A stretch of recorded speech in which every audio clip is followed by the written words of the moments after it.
क्या बात है, क्या हुआ? देखो मैं सीआईडी से हूँ, क्या आपके पास मोबाइल फोन है? जरा प्लीज मुझे दे सकते हो, मुझे जरूरी फोन करना। Thank you.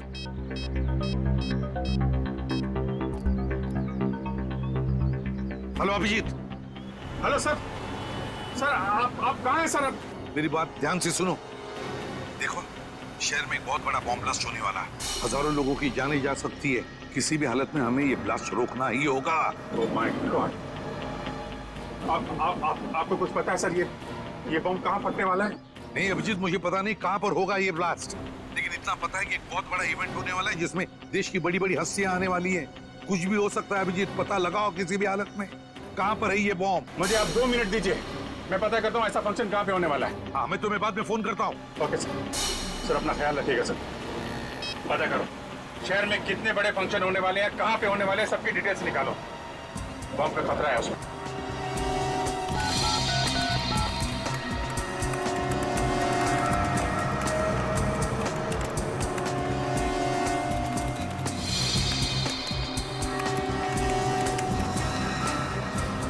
ठीक है सर, अंधेरी में एक फंक्शन है जो आर्मी ऑफिसर्स की शान में रखा गया है। सर दूसरा फंक्शन जूम है, वहाँ पे मेडिकल कॉन्फ्रेंसेस है।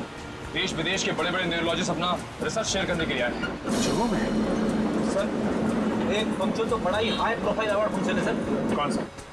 इस फंक्शन में देश को तरक्की की राह पे ले जाने वाले लोगों को सम्मानित किया जाएगा। बड़ी बड़ी हस्तियां आएगी वहाँ पे, इंडस्ट्रियलिस्ट, बिजनेसमैन, पॉलिटिशियंस, खिलाड़ी, फिल्म स्टार्स वगैरह। यही फंक्शन है फ्रेडी, यही फंक्शन है। इंडस्ट्रियलिस्ट, बिजनेसमैन, पॉलिटिशियंस, खिलाड़ी, फिल्म स्टार्स वगैरह। यही फंक्शन है फ्रेडी, यही फंक्शन है।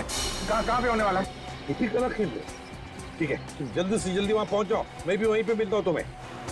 केपी कला केंद्र लेना जल्दी, केपी कला केंद्र।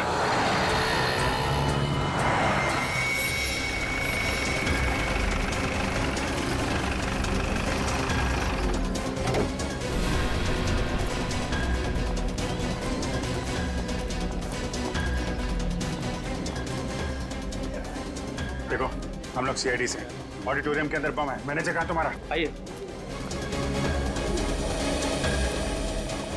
मैनेजर साहब। हाँ दीपक, क्या हुआ? सीआईडी ये लोग कह रहे हैं कि ऑडिटोरियम में बॉम्ब है सर। बॉम्ब? हाँ। कहीं ये काम उन इलेक्ट्रिशियंस का तो नहीं? इलेक्ट्रिशियन? हाँ सर। कौन है वो? कल 4 इलेक्ट्रिशियन आए थे सर, बड़ा सा बॉक्स लेकर के। कह रहे थे कि मेकअप रूम के सारे इलेक्ट्रिक वायर्स चेक करने हैं। मुझे लग रहा है कि उन्होंने ये गड़बड़ की है। कहाँ है मेकअप रूम? कहाँ दिखाइए जरा। सर इधर है, आइए सर। सर इसी तरफ। कहाँ पे है? यही सर, यही वो।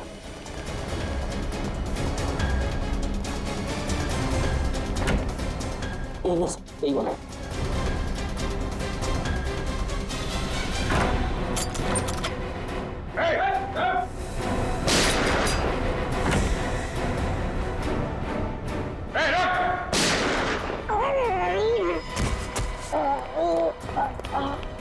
सीआईडी को फंसाएगा?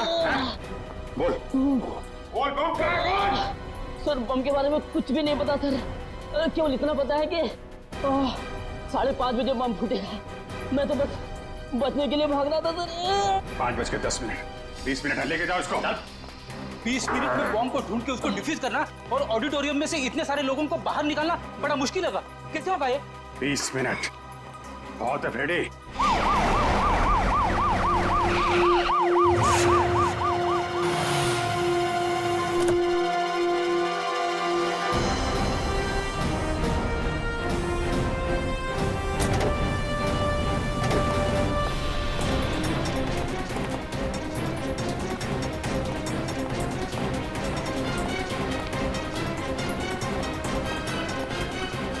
बिल्डिंग का चप्पा चप्पा छान मारो, लोगों को ऑडिटोरियम में से बाहर निकालो, पीछे वाले दरवाजे से। अभिजीत चलो जल्दी।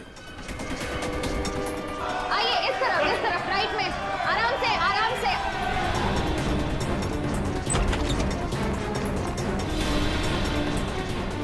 जल्दी से भागो यहाँ से, यहाँ पे बॉम्ब है। उधर देखो, उधर। आइए प्लीज।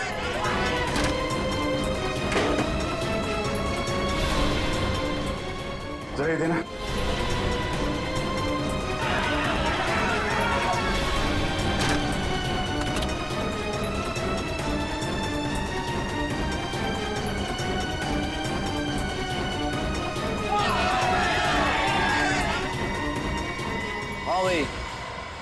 सब काम प्लान के मुताबिक चल रहा है। सीआईडी वालों ने इस देश को कई बॉम्ब के धमाकों से बचाया होगा, पर आज नहीं बचा पाएंगे।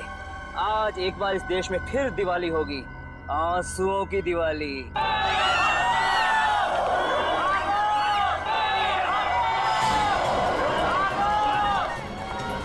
ये क्या?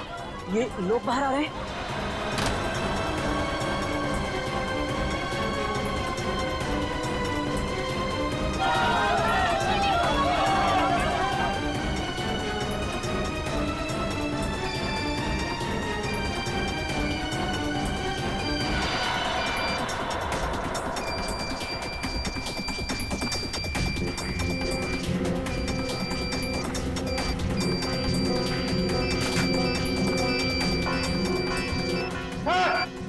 हाँ विजय,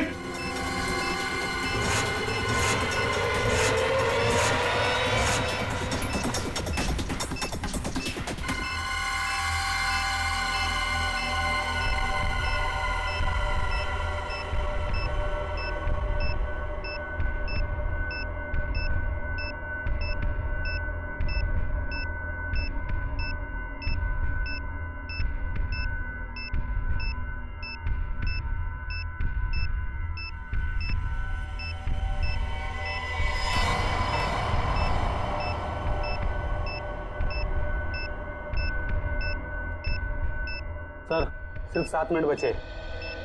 इतने समय में बॉम्ब को डिफ्यूज करना बड़ा मुश्किल है, क्योंकि सर बॉम्ब में सेंसर लगा हुआ है और रिमोट का बटन कहाँ से भी दबाएंगे बॉम्ब फट जाएगा। ये रिमोट की रेंज कितनी होगी? सर लगभग 200 मीटर की। 200 मीटर। ये सीआईडी वाले भी ना बिन बुलाए बरातियों की तरह मरने के लिए चले आते हैं। आज इनके शहीद होने का सपना पूरा किए देता हूँ।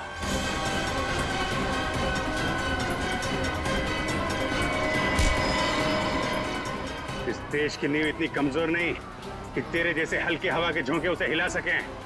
बहुत फिक्र है तुझे इस देश की और इस देश में रहने वाले नागरिकों की।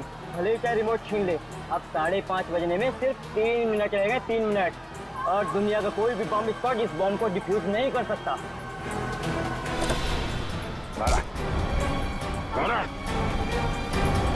3 मिनट है ना? 3 मिनट में तो तुझे मैं 30 बार ऊपर भेजूंगा। बोल, बम कैसे डिफ्यूज करते? बोल। बम के ऊपर लगी प्लेट को सुपर मैग्नेट से कनेक्ट करेंगे तो बम का सर्किट ब्रेक हो जाएगा और डिफ्यूज हो जाएगा।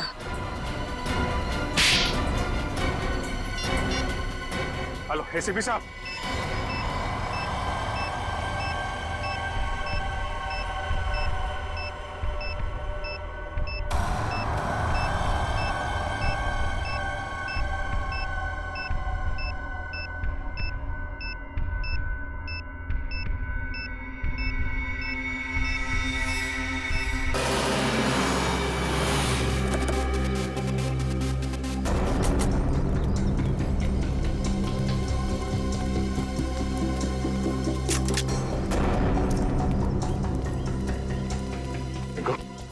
खबर पक्की है ना?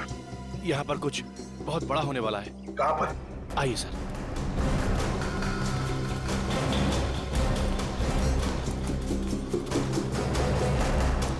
सर इस तरफ है वो लोग।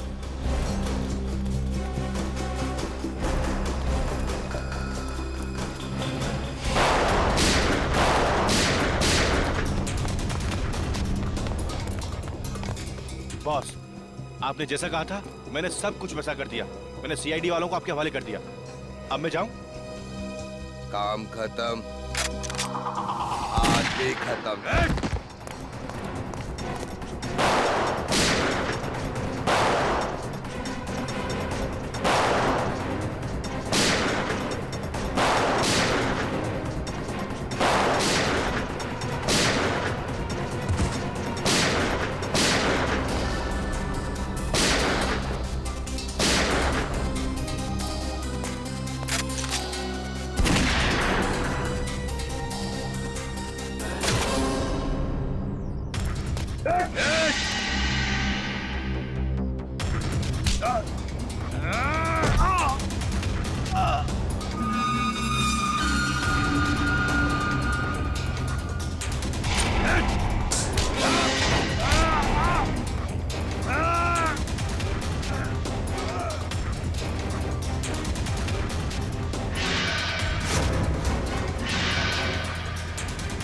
श्रेया नीचे।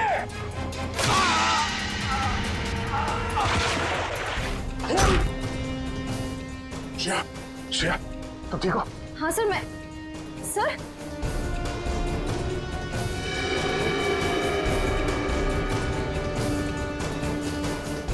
आपको इतना खून निकल रहा है? आप छोटा सा घाव है, ठीक हो जाएगा। सर मैं फर्स्ट एड किट लेकर आऊं। जरूरत नहीं श्रेया, चलो।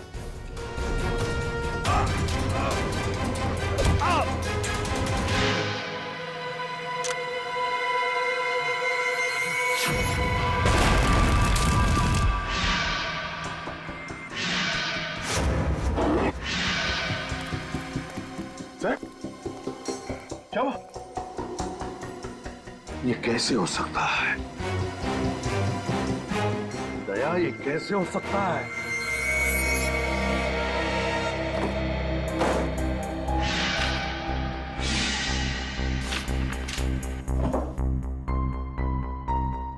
रानी, एसीपी साहब को कौन सी बात परेशान कर रही है?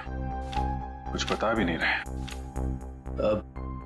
सर मैं पूछ के देखूं? अरे नहीं नहीं, मूड खराब है, डांट देंगे।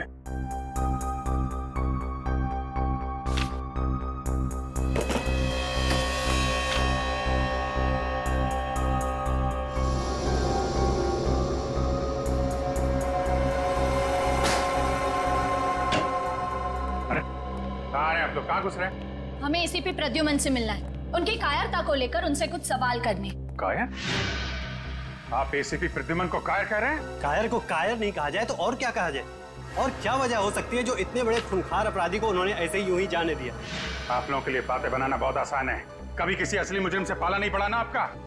तरह तरह के मुजरिमों से दिन रात उलझते रहते हैं हम लोग। किसी के पास गन होती है, किसी के पास चाकू, किसी के पास बम। 10 मिनट के लिए भी अगर सीआईडी की ड्यूटी निभानी पड़े आपको, तो जिंदगी में दोबारा कभी कायर करने की हिम्मत नहीं करेंगे। चलिए मान लेते हैं कि एसीपी प्रद्युमन कायर नहीं है, तो क्या वो अपराधी के हाथों बिक चुके हैं? आखिर कितनी कीमत ली है उन्होंने उस अपराधी को आजाद करने की? बकवास बंद करिए, उल्टे सीधे इल्जाम मत लगाइए एसीपी पे। आप तो सर ऐसे भड़क रहे हैं जैसे आपके ऊपर ही इल्जाम लगाया जा रहा हो। कहीं एसपी साहब के साथ आप भी शामिल तो नहीं है रिश्वत लेने में? बाहर जाओ आप लोग। बेफजूल सवालों का जवाब देना मैं जरूरी नहीं समझता। सर जवाब तो आपको देना होगा, क्योंकि इस देश की जनता को पूरा अधिकार है ये जानने का कि जिस सीआईडी पर वो इतना भरोसा करते हैं, उस सीआईडी को कहीं जंग तो नहीं लग गया। सीआईडी को कभी जंग नहीं लग सकता, समझे आप लोग? इस देश की जनता हर रात निश्चिंत होकर इसलिए सोती है क्योंकि उन्हें पूरा विश्वास है कि जब तक ये सीआईडी है उनकी जान को कोई खतरा नहीं हो सकता।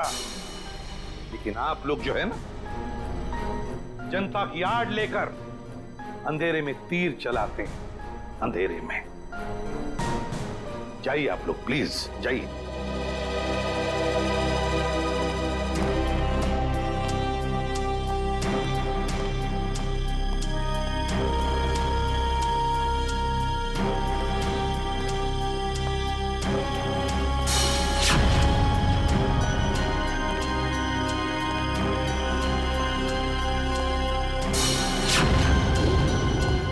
नहीं ऐसे भी कुछ ले दे के मामला खत्म करना।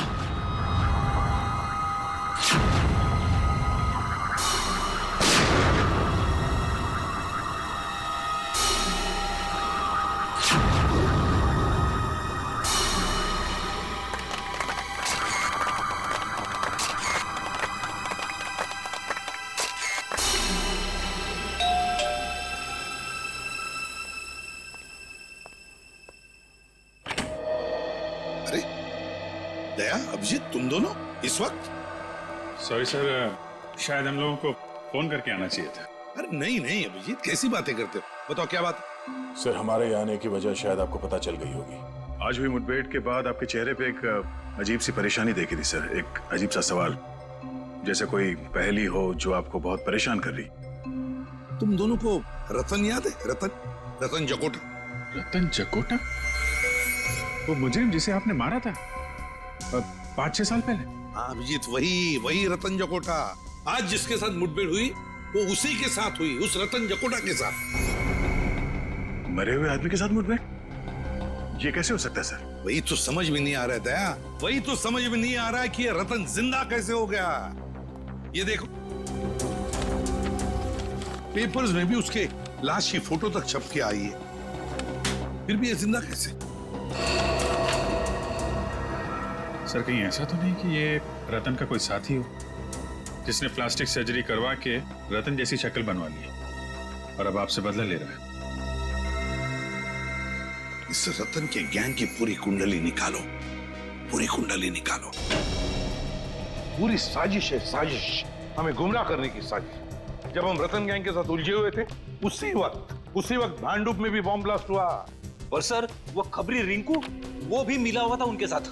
हाँ फ्रेडी, वो रिंकू भी मिला हुआ था, लेकिन ये सारा काम इस रतन गैंग का ही है, क्योंकि पहले भी आतंक फैलाने के लिए उन्होंने यही तरीका इस्तेमाल किया था। क्या पता चला रतन के बारे में? सर इस रतन का एक पार्टनर हुआ करता था जिसका नाम है तेजा, जो पिछले 5 साल से जेल में है सर। तेजा? कौन सी जेल में?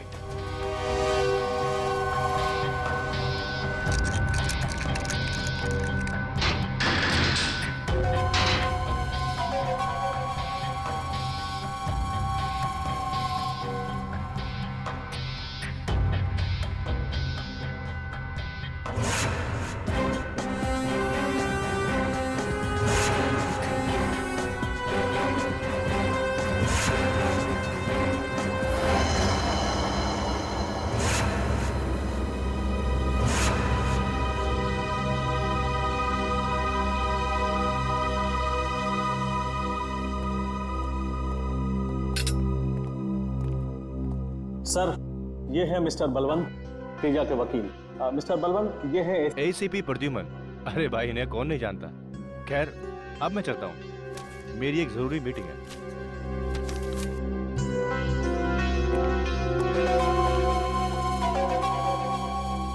कहिए एसीपी साहब, आज सीआईडी को मेरी याद कैसे आ गई?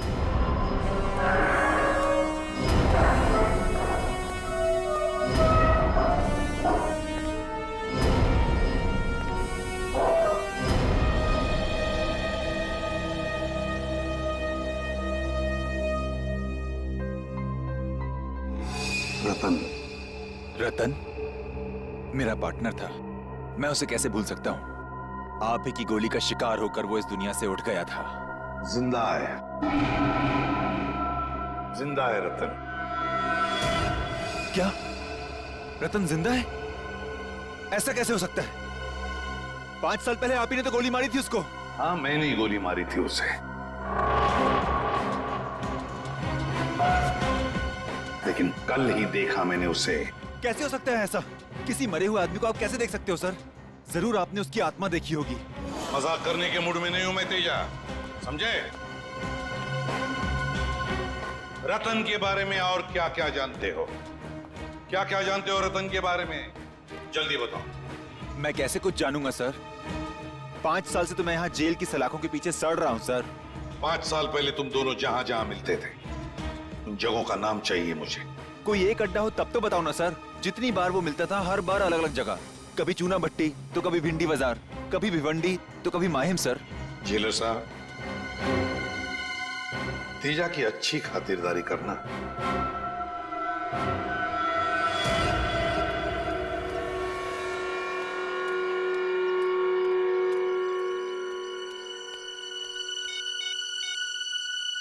आज सीआईडी आई थी तेजा से मिलने।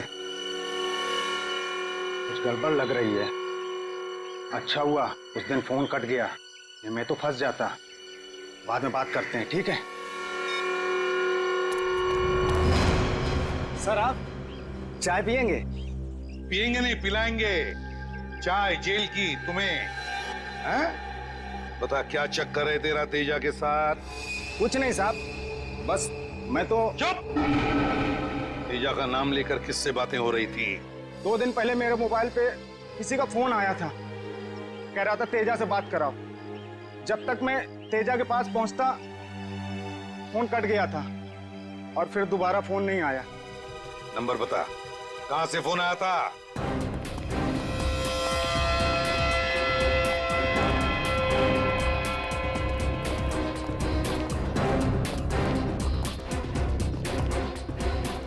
इसी तरफ फोन ट्रेस हुआ है सर। इस साइड? हाँ।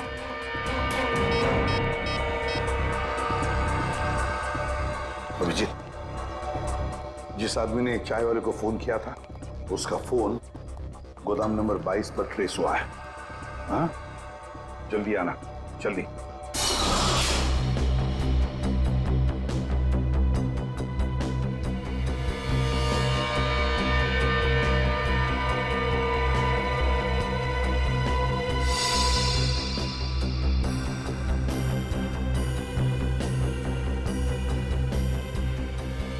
सारी तैयारियां पूरी हो चुकी है भाई।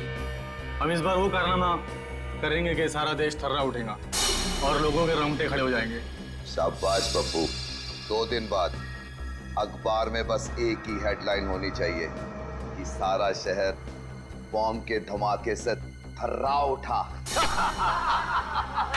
फ्रेडी, यहाँ पर बॉम्ब ब्लास्ट होने की प्लानिंग चल रही है।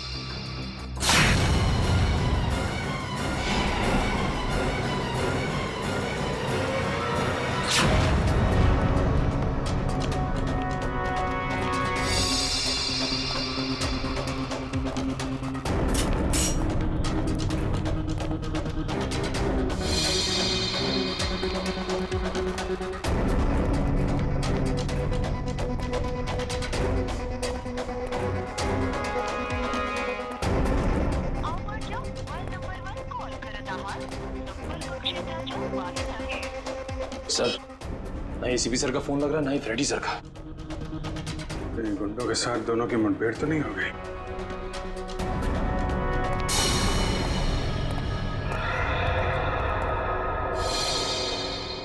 पूरा एरिया अच्छी तरीके से चेक करो।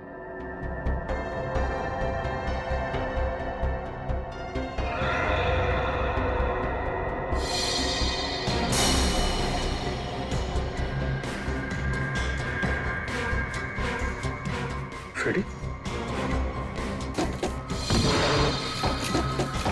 फ्रेडी? फ्रेडी? फ्रेडी, उठो! फ्रेडी! फ्रेडी! एसीपी साहब मिले? नहीं सर। लगता है दोनों पे हमला किया गया है। गुंडे एसीपी साहब को ले गए और फ्रेडी को मार गए। यहाँ पे जल्दी इसको हॉस्पिटल लेके जाना होगा।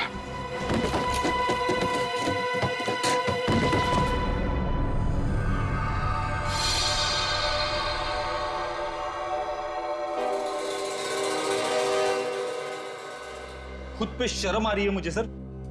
मैं एसीपी सर के साथ था, फिर भी उनकी रक्षा नहीं कर पाया। पता नहीं वो गुंडे उन्हें कहां ले गए होंगे। खुद को दोष देने का क्या फायदा फ्रेडी? अच्छा जरा याद करो, बेहोश होने से पहले तुमने गुंडों की कोई बातचीत सुनी थी?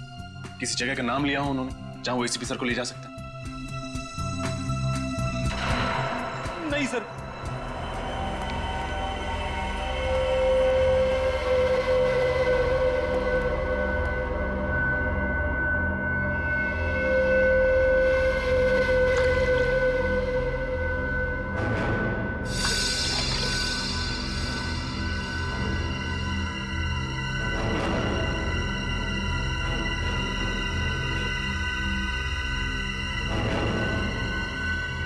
गुड मॉर्निंग एसीपी साहब, क्या हाल है?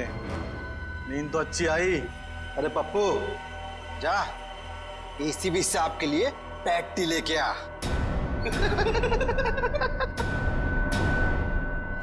कौन हो तुम? तुम्हारी मौत। मेरी मौत? एसीपी प्रद्युमन की जिंदगी इतनी सस्ती नहीं है, समझे? कौन हो तुम?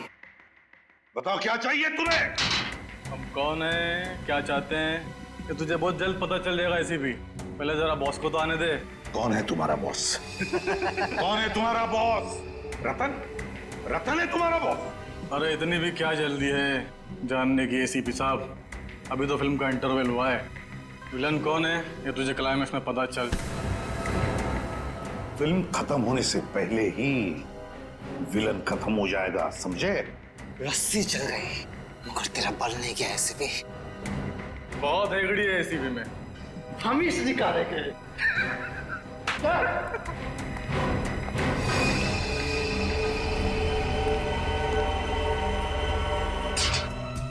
एसीपी सर का फोन लगातार बंद आ रहा है। उनकी जान को खतरा है, न जाने किस हाल में होंगे वो। पता चला? नहीं सर। सर, रतन के बारे में खास बात पता चली है। क्या? 8 साल पहले 2005 में रतन पिंजरपुर जेल में था। वहां के जेलर ने बताया कि उसे किडनी की बीमारी है और उसे हर हफ्ते डायलिसिस की जरूरत पड़ती है। डायलिसिस? इसका मतलब जेल से निकलने के बाद भी इलाज के लिए वो किसी न किसी डॉक्टर से जरूर मिलता होगा। निखिल, शहर के हर किडनी स्पेशलिस्ट से मिलो, पूछताछ करो। हमें जल्द से जल्द रतन तक पहुंचना है। रतन को ढूंढने में आपको सिर्फ एक ही आदमी मदद कर सकता है, और वो हूं मैं। जैसे ही मुझे पता चला कि एसीपी साहब की जान खतरे में है, मैंने तुरंत अपने आदमियों को काम पे लगा दिया रतन का अड्डा ढूंढने के लिए। कहाँ मिलेगा ये रतन? सर, चिकूवाड़ी में। चीकूवाड़ी? छान मारो।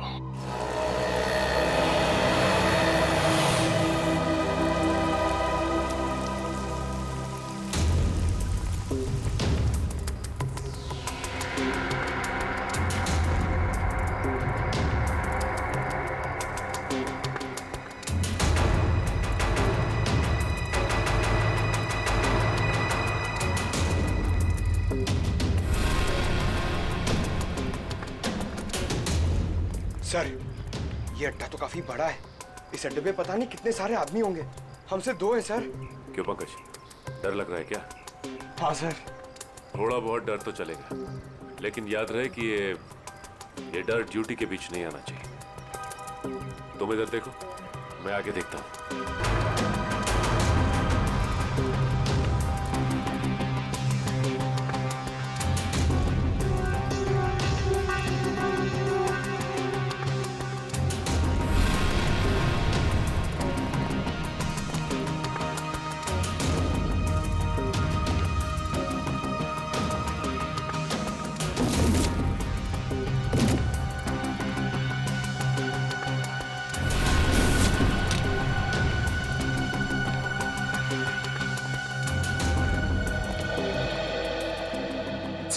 और कोई नहीं है। इसे कहते हैं खोदा पार निकला ढेचू। उसकी इंफॉर्मेशन गलत थी सर। नहीं पंकज, उसकी इंफॉर्मेशन गलत नहीं थी। ये चाय के ग्लासेस, इसका मतलब यह है कि रतन और उसके साथी यहां पे थे, लेकिन हम लोग थोड़ी देर से पहुंचे। आसपास जरूर कोई चाय की दुकान होगी, वहां से पता चल जाएगा। ये रही चाय की दुकान। हो सकता है रतन के साथियों ने चाय यहीं से मंगाई। साहब, चाय पीनी है तो छुट्टे पैसे देने पड़ेंगे, पहले ही बता रहे हैं। अरे भाई साहब, बराबर कुछ नहीं साहब। आप जैसे सेठ लोग आते हैं और चाय पी के बाद में 1000 का नोट देते हैं। आप ही बताइए साहब, मैं गरीब आदमी हूँ, कहाँ से पैसे खुले दूंगा? भाई साहब, हम लोग यहाँ पे चाय पीने नहीं आए, हम लोग सीआईडी से। जी हाँ, सीआईडी से। आपसे कुछ पूछना है। पूछिए साहब। यहाँ बाई तरफ आखिर में जो घर है, वहाँ पे आपने कभी चाय दी थी? साहब, वहाँ से कोई आदमी आता था चाय लेने के लिए। वो आदमी दिखता कैसा था? उसका चेहरा याद है? साहब, चेहरा तो नहीं याद। कोई खास बात, कुछ तो याद होगा। साहब वो चाय लेने के लिए लेस्कॉर्ट गाड़ी से आता था। लेस्कॉर्ट गाड़ी से? एक मिनट, कभी इस आदमी को तुमने देखा लेस्कॉर्ट गाड़ी में बैठे हुए? नहीं साहब। गाड़ी का रंग याद है? कलर? गाड़ी का रंग साहब काला था। काले रंग की लेस्कॉर्ट गाड़ी? अच्छा, ये नंबर याद है तुम्हें? नंबर क्या था? अरे साहब, वो कौन सी मेरी भैंस चुरा ले गया था जो मैं उसका नंबर याद रखूं? और कुछ याद है गाड़ी के बारे में? उसकी गाड़ी का नंबर लाल था, काला सफेद नहीं था साहब। लाल रंग का इस्तेमाल तो नई गाड़ी के नंबर प्लेट के लिए किया जाता है, टीसी नंबर। सर, ये है शहर के सारे किडनी स्पेशलिस्ट, और ये है डॉक्टर अविनाश जो जेल में रतन का इलाज कर रहे थे। ओह, मतलब रतन जब जेल के अंदर था तब उसका डायलिसिस आप ही करते थे? हाँ सर, मगर जेल से छूटने के बाद वो इलाज के लिए कभी आया नहीं मेरे पास। हो सकता है किसी और डॉक्टर के पास जाता रहा हो सर। ये रतन है, आप में से किसी के पास तो आता ही होगा। आपके पास? नहीं सर, मेरे पास नहीं आया था।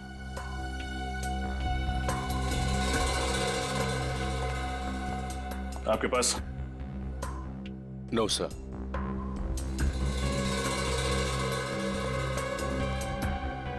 डॉक्टर देवेंद्र, फोटो देखते ही आपका चेहरा सफेद पड़ गया। आपके पास आता था? नहीं तो। डॉक्टर साहब, आपको डरने की जरूरत नहीं। जो कुछ भी है खुल के बताइए। ये बहुत खतरनाक आदमी है सर। अगर इसको पता चलेगा कि मैंने सीआईडी के सामने अपनी जुबान खोल दी है तो ये मुझे जान से मार देगा। देखिए, आप घबराइए मत। आपको डरने की जरूरत नहीं है। आपकी सुरक्षा की जिम्मेदारी हमारी है। आप सिर्फ ये बताइए कि ये आदमी कब आया था आपके पास? ये नहीं आया था, मैं गया था इसके पास। एक दिन अचानक मेरे घर पे कुछ गुंडे आए और मुझे जबरदस्ती उठा के ले गए इसके चेकअप के लिए। कहाँ ले गए थे वो आपको? पता नहीं सर, उन लोगों ने मेरी आंखों में पट्टी बांध दी थी। बड़ी अजीब सी जगह थी। कुछ तो याद होगा आपको। कैसी थी वो जगह? या फिर कुछ भी अजीब लगा हो आपको? या कोई आवाज? हाँ सर, मुझे उस जगह पे एरोप्लेन के उड़ने की आवाज आ रही थी हर 5 मिनट बाद।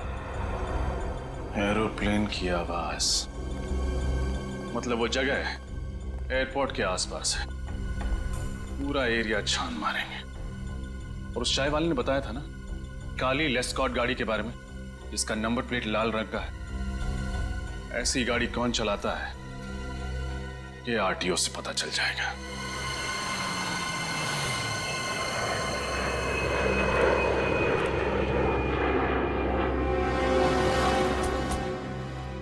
सर, एयरपोर्ट के पास तो बहुत सारी ऐसी खुफिया जगह होगी।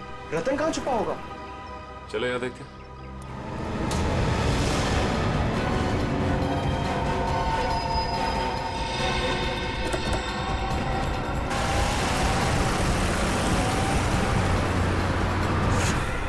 बाद में। Excuse me. जी कहिए। पिछले महीने में कितनी लेस्कॉट गाड़ियां खरीदी गई है, इसके बारे में जानकारी चाहिए। ये आरटीओ ऑफिस है भाई साहब, ऐसे ही किसी को भी इंफॉर्मेशन नहीं दे सकते। कोई भी मुंह उठाकर चलाए और हम उसे इंफॉर्मेशन दे दें। सीआईडी, आप लोग सीआईडी से हैं? आप लोग बैठिए ना। सुनो, लस्सी बुलाओ। लस्सी छाछ मत दीजिए, सवाल के जवाब दीजिए। जी 1 मिनट।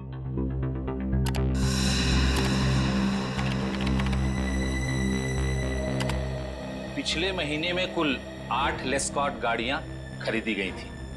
8? उनमें से काली रंग की कितनी थी? कुल 5 गाड़ियां थी मैडम।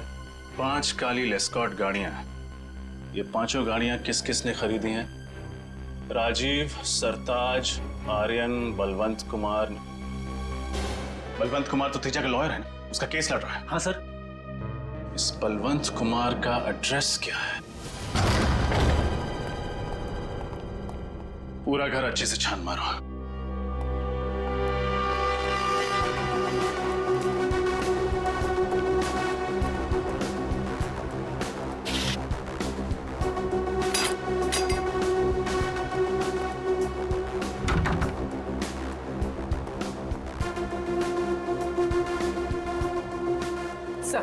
सब बलवंत घर पे नहीं।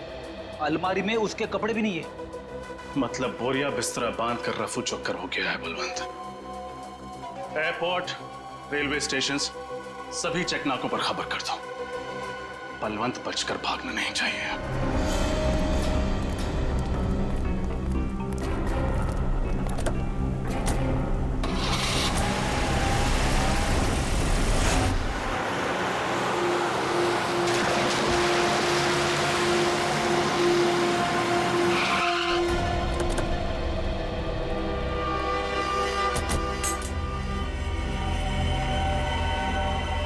और सुनसान घर सर।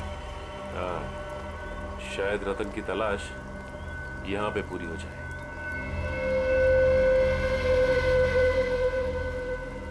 सर, दरवाजा तो खुला हुआ है। हाँ।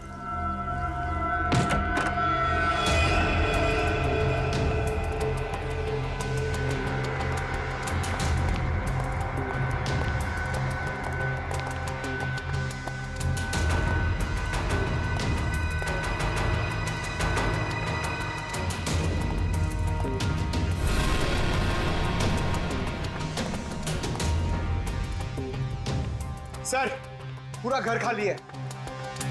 इस रतन को ढूंढते ढूंढते सैर सपाटा हो गया सर। हमेशा हमसे एक कदम आगे रहता है। जब भी कोई अड्डे पे पहुंचो भाग कर निकल जाता है। हाँ पंकज, अब तक तो ये एक कदम आगे रहा है, लेकिन ज्यादा देर तक हमसे नहीं बच सकता। सर, गाड़ी की आवाज सुनी आपने? हाँ।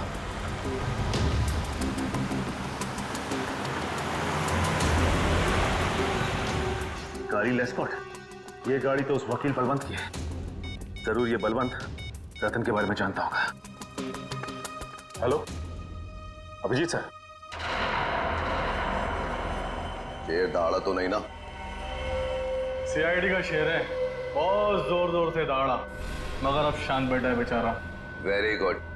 जब तक हमारा प्लान कामयाब नहीं हो जाता, इस शेर को ऐसी शांत बैठे रहने दो। एसीपी की शांति और हमारे बम का धमाका, क्या मस्त कॉम्बिनेशन है ना? बॉस, बम लगा दिया ना? हाँ, बस अब ब्लास्ट होने की देरी है। बूम! लोग तो मरेंगे ही मरेंगे, देश की उम्मीद भी मर जाएगी।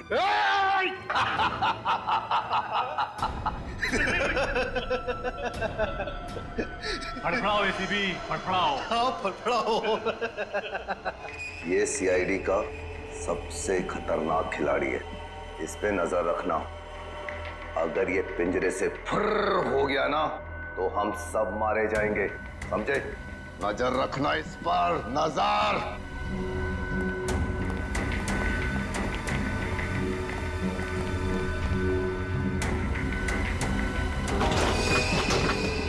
कुछ ना कुछ तो करना ही होगा। किसी भी हालत में मुझे यहां से बाहर निकलना ही चाहिए, वरना तबाही मच जाएगी।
हाँ, वो काली लेस्कॉट किस तरफ मुड़ी?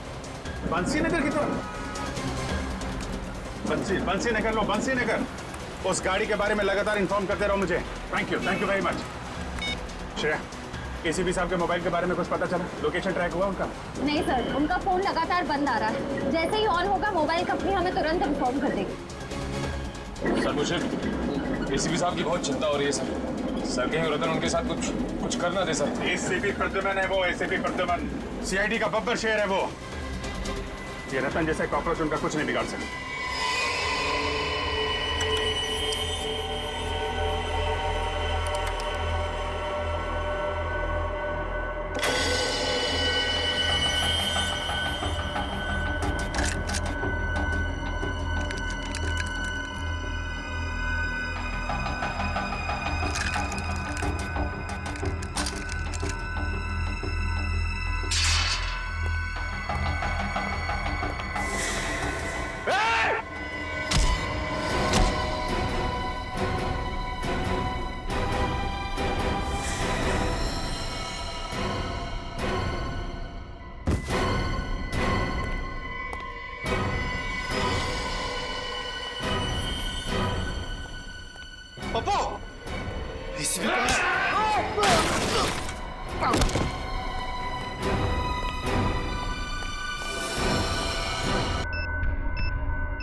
मेरा ये देश छोड़ने का जल्दी से जल्दी इंतजाम करो। अभी तक तो बॉम्ब ब्लास्ट भी हो गया होगा। इस देश में 1 मिनट भी रहना मेरे लिए खतरे से खाली नहीं है। उसकी फिक्र तुम मत करो। ये रहा तुम्हारा बोर्डिंग पास और ये पासपोर्ट। अगले 3 घंटे में तुम्हारी फ्लाइट है जो तुम्हें यहाँ सीधा जिनेवा पहुंचाएगी। उसके बाद इस देश का कानून तुम तक कभी नहीं पहुंच पाएगा।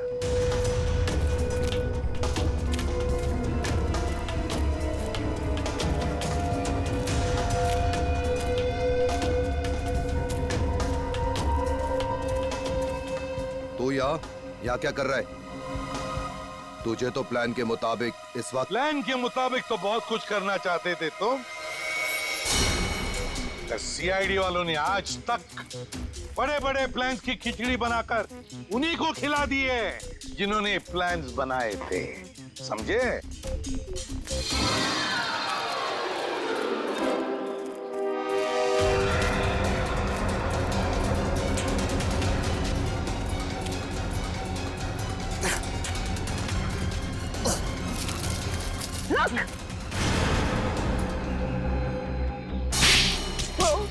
कहाँ जा रहे हो बलवंत बाबू?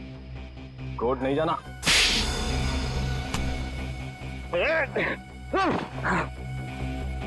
कहाँ भाग रहे हो? हाँ? तुझसे तो हमें पिछले 5 साल का हिसाब लेना है। 5 साल पहले जिसको आपने गोली मारी थी वो मैं नहीं, मेरा भाई था। क्या? तुम्हारा भाई था? हाँ, मेरा जुड़वा भाई। कानून को ये नहीं पता था कि कोई मेरा जुड़वा भाई है, और आप लोगों को लगा रतन मर चुका है। और तुमने सोचा क्यों ना इस बात का फायदा उठाया जाए। तुम कई साल तक अंडरग्राउंड रहे और प्लान बनाने लगे, देश में आतंक मचाने का प्लान। हाँ, मैं चाहता था पहले बॉम्ब के जरिए हजारों बेगुनाहों को मारता और फिर एसीपी प्रद्युम्न को तड़पा तड़पा के मारता ताकि मेरे भाई की आत्मा को शांति मिल सके। मगर तुम जैसे मच्छर सच्चाई के रास्ते पर चलने वालों का बाल तक बाका नहीं कर सकते, समझे? फांसी के फंदे पर लटकने की तैयारी करो। अपने भाई से नहीं मिलोगे, हाँ?